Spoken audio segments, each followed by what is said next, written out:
Hey everybody, this is BethWe in the Koinonia Kitchen, and we're going to talk about making conscious contact. For those of you that study and work the 12 steps, these podcasts are going to be especially for you. I think we're going to break them down into a few different ones. So this is the first one, making conscious contact. We're going to talk about prayer and meditation. I think it's important to ask these 3 simple questions before we even get started. And you just think about them yourself. I'm not giving any answers here. These are all to ask yourself, what does your heart say? So the first question is, do you know God or do you know about God? It's really different. Like I know about James Taylor, but I don't know him. But I know all his songs and I know most of the lyrics and I know about his life, but I don't know James Taylor.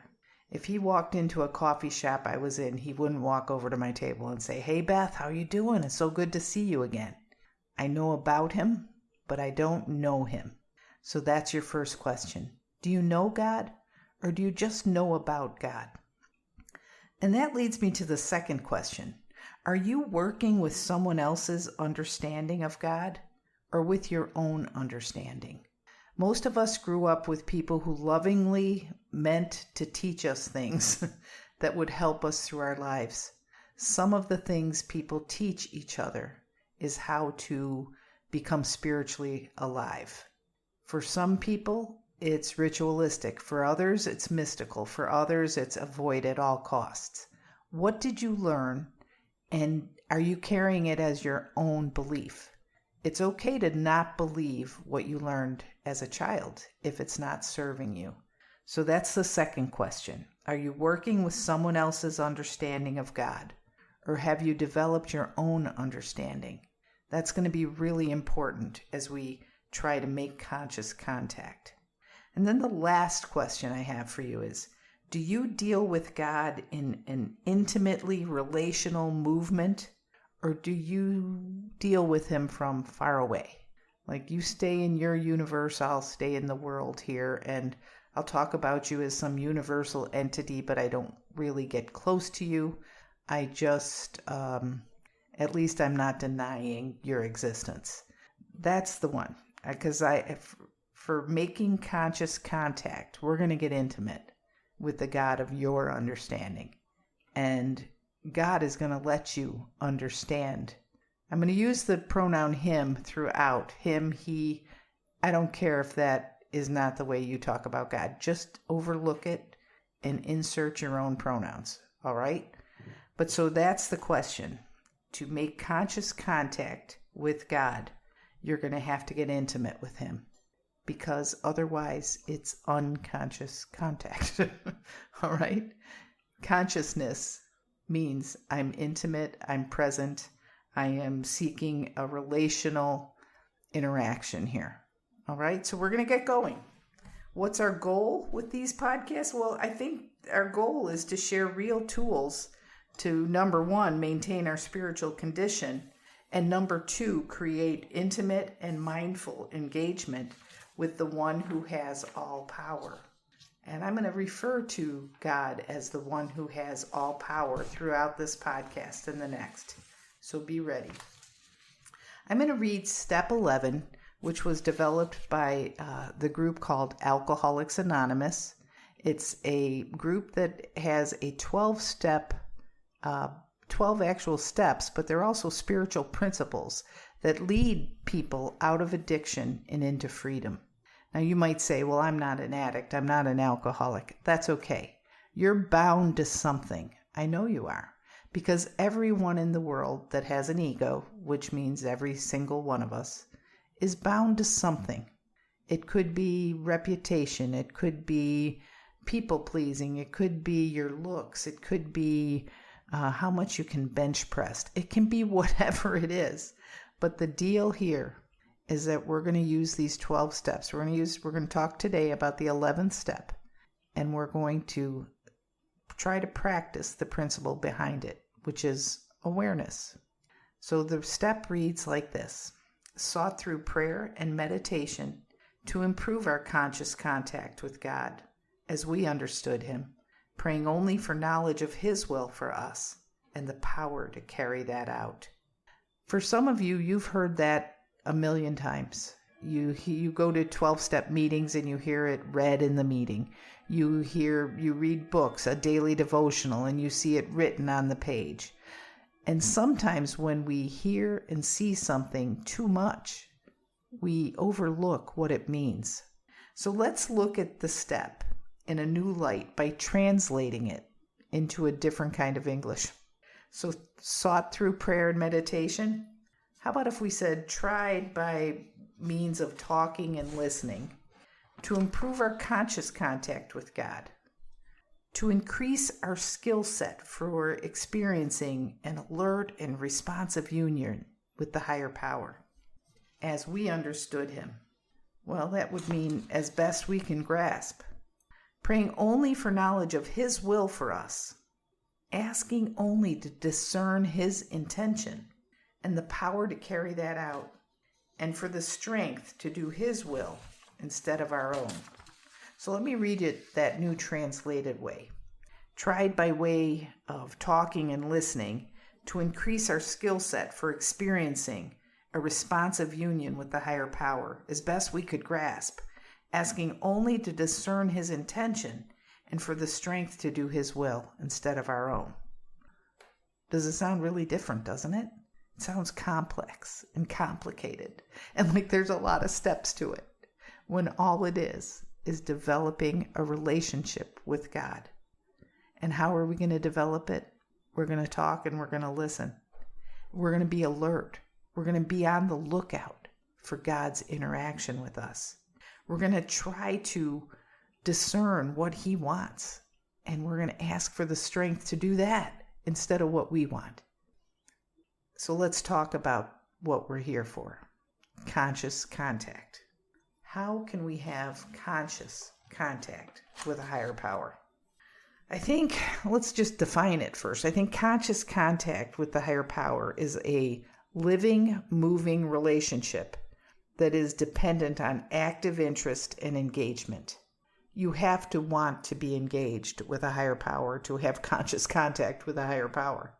It's just like a dating situation. If you're interested in someone you see and you think, oh, that would be a good partner for me, you have to have a living, moving relationship. You have to get actively interested and actively engage them to find out if that partnership is going to work. It's the same thing. Conscious contact means you're doing it on purpose. You're seeking connection on purpose and with purpose. So how do we keep a relationship with the higher power fresh and healthy? And I really like those words because I think fresh is about desire. I want more of God. I want more of the higher power. I want my understanding to grow throughout my life. So that's why that phrase in parentheses, as we understood Him, is so important. Because as I understand the higher power right now, while I'm recording this podcast, is going to be different than how I understand the higher power next year if I listen to this podcast. But fresh and healthy in a relationship is about doing the work to keep it fresh.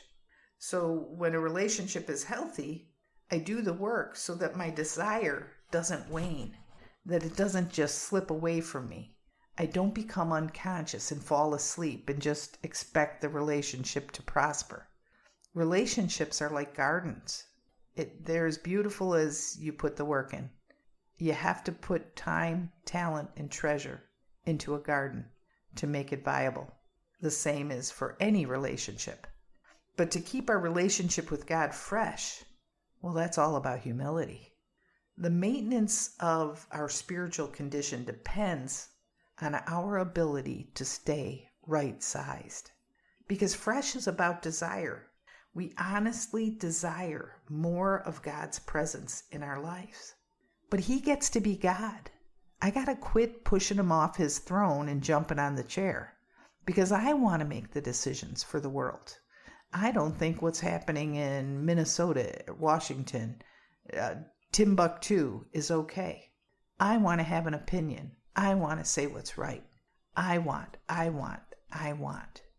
What if it was, I want what God wants? I want to trust that what's going on in Minnesota, Washington, Timbuktu is going to be okay in the end because I trust God. I want more trust for God. I want to learn how to surrender. Do you see the differences in the right sizeness of knowing who I am when I'm next to the higher power? The higher power is bigger. That's why it's going to help me overcome any obstacles that are in my path, even if it's addiction, alcoholism, spending problems, eating problems, whatever those problems are, relationship problems. The higher power can help with all those. Why? Because he is the one who has all power. May you find him now. To keep our relationship fresh is about humility. But to keep our relationship with God healthy is about willingness. The maintenance of our spiritual condition depends on our willingness to do the work. So here's the big question. What's the work? All right. All healthy relationships require work to keep them healthy. That's the deal. Maintenance is key. I'm going to give you 4 things that I think are really important to maintain a healthy relationship. This is the work. Number 1 is connection. You have to seek to know each other better every day. When you're with a loved one, let's take a child because that's really easy. That takes the sex and the security and the society out of it. You're just watching a child and you're watching how the child moves, what the child looks at, how he interacts with nature, with a swimming pool, with a puppy, and you're delighted to see how that little one is responding to what is offered around him in his life. That's what makes a good relationship. So there's people that are married 50 years, they don't just stop seeing each other. They laugh at each other's jokes. They know that picking out matching clothes is hard because one of them's colorblind, so they help with that. They step back when they shouldn't be helping, when that person has to do for themselves to figure out the lesson. Connection is seeking to know one another. So connection with the higher power, seek to know him better. How are you going to do that? I don't know. Some of you will go to church. Some of you will read books. Some of you will pray. Some of you will do a prayer journal. Some of you will go for walks. Some of you will garden. Some of you will paint. I don't know how you're going to seek to know him better. That's the beautiful part. It's as you understand him because he made you different than me. What else is the work? Connection is first. The next one is communication. Any relationship that I see fail is usually a failure of communication.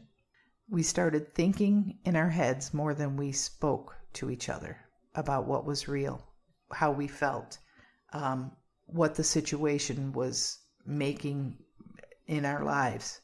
So talk about feelings and situations. Be honest when you're talking to the higher power. If you're angry with the higher power, let the higher power know, I am angry with you. I am so angry that it turned out like this. This is not at all what I had prayed for.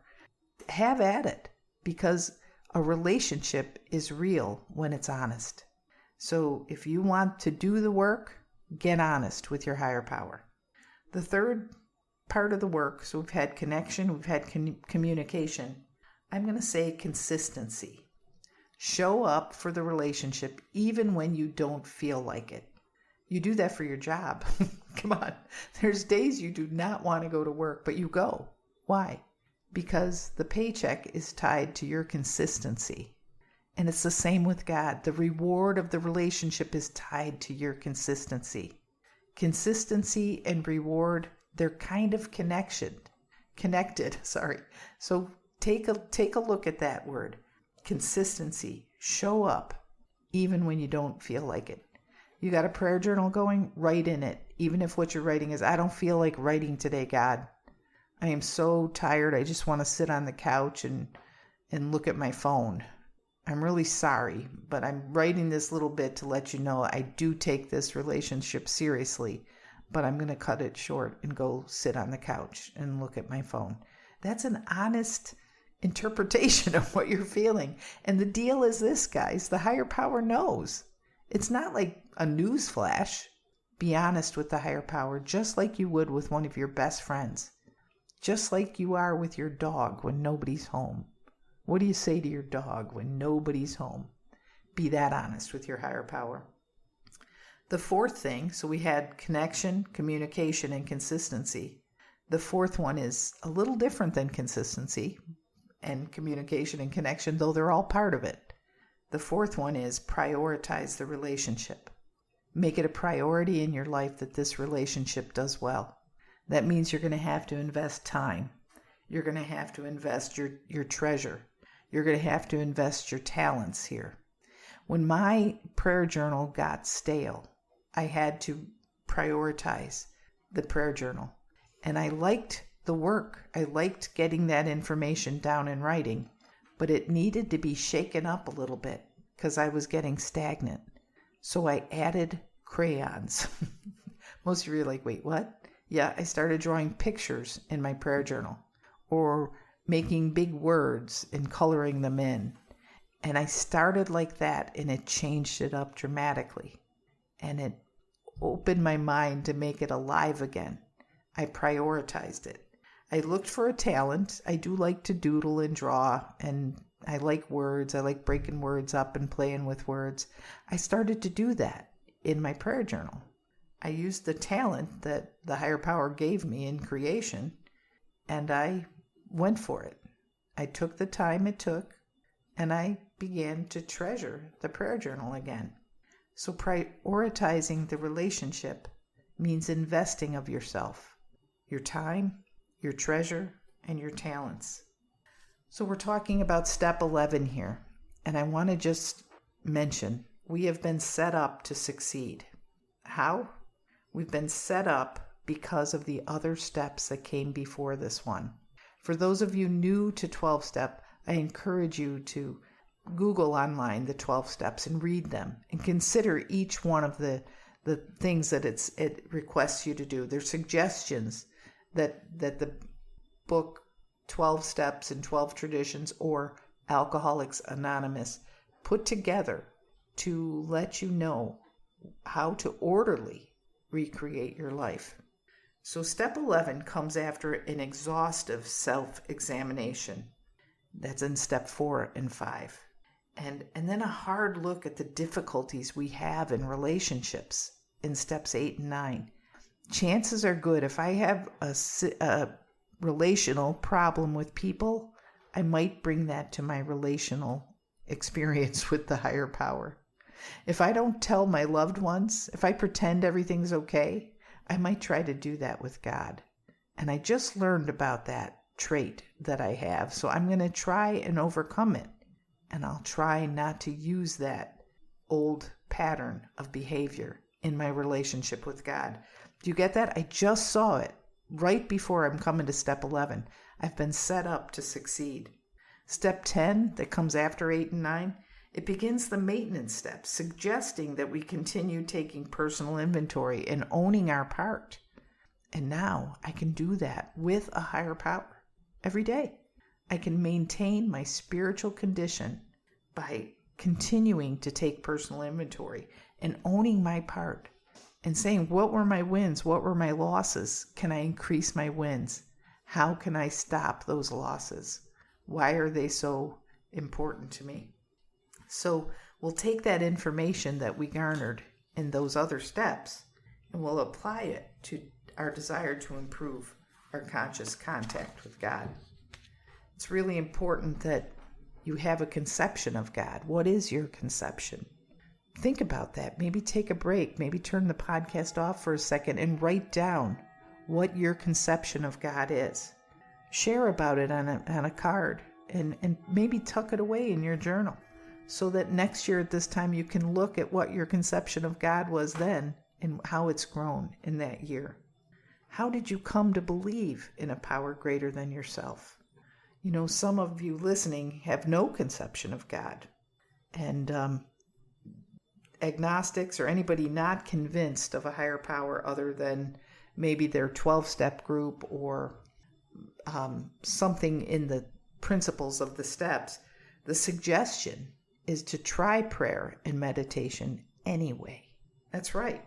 The experience of the first 100 people that worked these 12 steps as a way of life, the experience of those people in the rooms was that the only scoffers to prayer and meditation were those who had not yet experimented with it. So we're going to stop here for this first podcast. I'd love it if you took that minute and wrote down your conception of the higher power, because you're going to make conscious contact with something. Wouldn't it be great if you knew what you thought that was? Stay tuned. We'll do Making Conscious Contact 2 coming up shortly. I hope you're feeling better because you had a listen. Good Seed Podcast is powered by the BethWe nonprofit ministry based in Vero Beach, Florida. Our goal is to start the uncomfortable conversations that turn complacency into action and despair into hope.